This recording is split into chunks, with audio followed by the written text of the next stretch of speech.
آج کل سوالات پیدا ہو رہے ہیں، ہمارے منبر سے بھی یہ آوازیں آتی ہیں کہ 14 معصومین علیہم السلام جو ہیں، پیغمبر سے لے کر امام زمانہ عجل اللہ فرجہ الشریف تک، ہمارا شیعہ اثنا عشریہ امامیہ کا عقیدہ یہ ہے کہ یہ معصوم ہیں، منصوص من اللہ ہیں، ان کی بات حجت ہے، ان کا قول، ان کا فعل، ان کی تقریر جو بھی ہے وہ حجت ہے ہمارے لیے، کیونکہ یہ اللہ کی طرف سے ہے اور یہ خطا سے بھی پاک ہیں، نسیان سے بھی پاک ہیں، معصیت اور گناہ سے بھی پاک ہیں، اگرچہ قدرت ہے ان کے اندر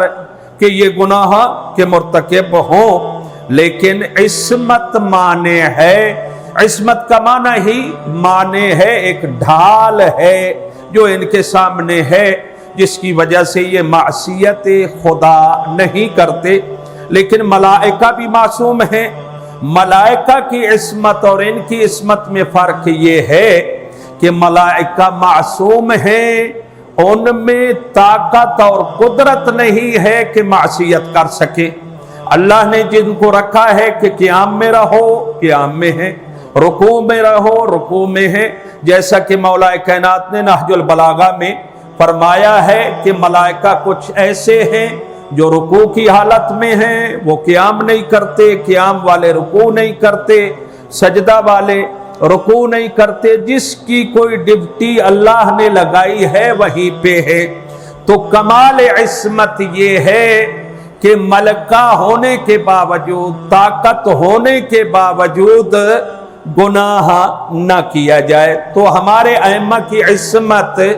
بلند ترین مرتبے کی عصمت ہے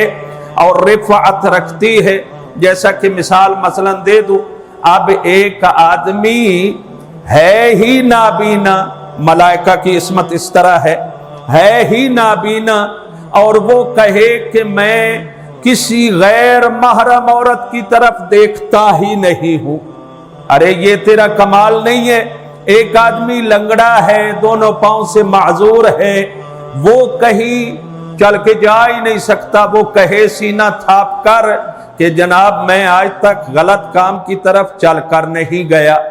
ایک کے پاس ہاتھ ہی نہیں ہے، وہ کہے کہ میں نے آج تک کسی پہ ہاتھ اٹھایا ہی نہیں ہے،